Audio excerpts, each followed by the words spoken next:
Sec, yung mga super health center facilities na po, na-check niyo na po ba ito kasi may statement kayo before na dapat ang hospital ang mag-stay kapag tumama nga yung the big one. Have you checked this completed super health centers, their quality, kung masusustain ba nila if ever man na tumama nga yung the big one since kayo po ang prominent?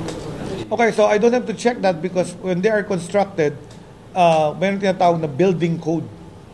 So may building code for health facilities, they should be able to withstand a 7.2 magnitude earthquake. So ano yan, imputed na yan in the contract that what they build me should be a health facility standard based on our Philippine building code.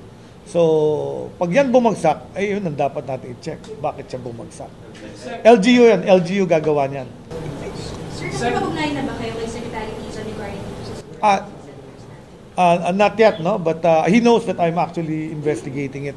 Nagkasama kami nun sa earthquake sa Davao Oriental at saka sa Bogo. At sinabi ko nga, tinitingnan ko na rin yung mga implementation. In fact, I was telling him about the super health centers that are being implemented by DPWS.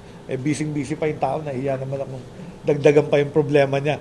So gawin ko muna yung sa aking side, and then what solutions I can offer, magpupulong kami ni Secretary Vince.